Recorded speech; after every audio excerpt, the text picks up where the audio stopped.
buông lo chắc không buông à ai can tấm lệ á ai can tấm lệ người nhà phép nhập tấm lệ này là Yun tuh na, kora le la kanya yung un mahal yung un kaya herot, wah komor na. Kaya yun. Kora le la lo yung un na kaya không kaya, wah ko ha. Kanya na. Yo la yun le lo yung un na le kanya không kaya, hey mày mahal, wah komor la, ha. Komor la. Nang lo juga nang tuai, nang Ya, mẹ bay em là quê hốt ạ. Mẹ bay đang lên nhau ạ. Đây là giờ lưu về thôi. Bò cả chậm. Dạ.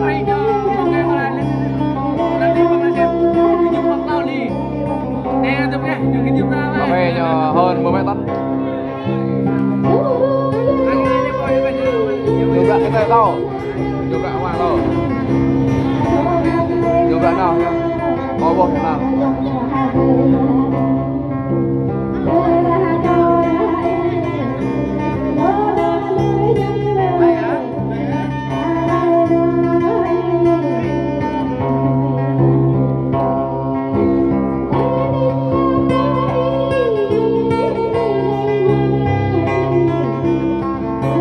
Này nhà hàng là vẫn có điện. Mua tơ. Có quê họ mong lắm đây quê lắm đây. Ăn hết rồi. Lắm đây quê. Lên từ tọa lên. Em bắt điều. Đây này, còn này.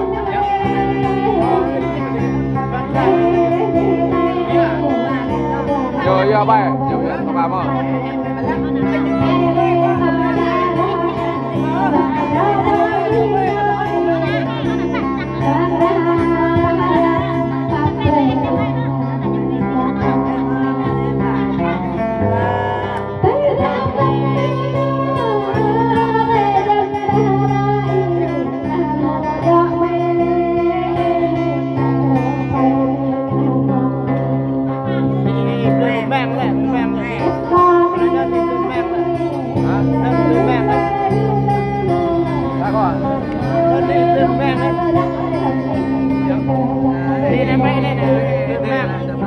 Đơn à?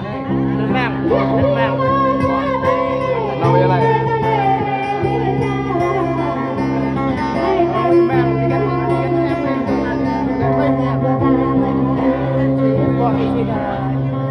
Sang cho một tấm quan à? Một tấm quan có gì à?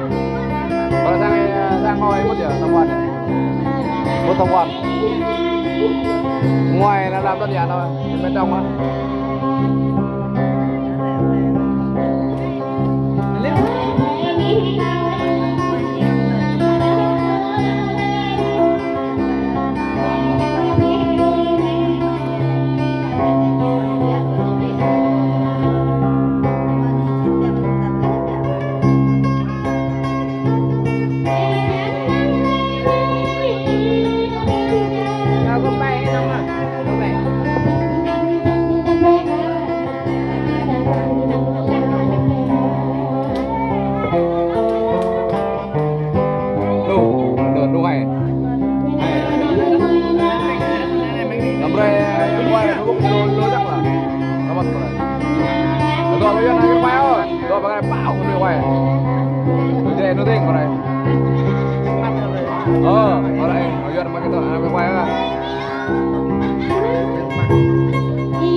nó cho hay là những được lên đây đó là mình kiếm cái đồng tiền kèm và còn cái đó là cái trường còn cao trường là vấn đề trường là cho tôi thôi cao vẫn đang cao thì đó về thì thế mà là nói chung là nhưng mà có tiếp xúc được bao nhiêu thì có đây được bao nhiêu mà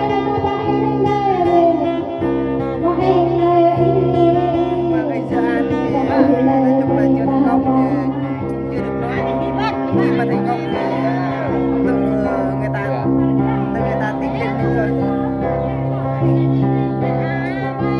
đúng rồi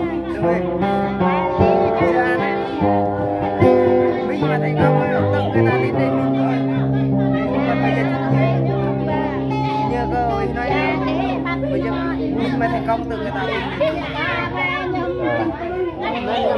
mình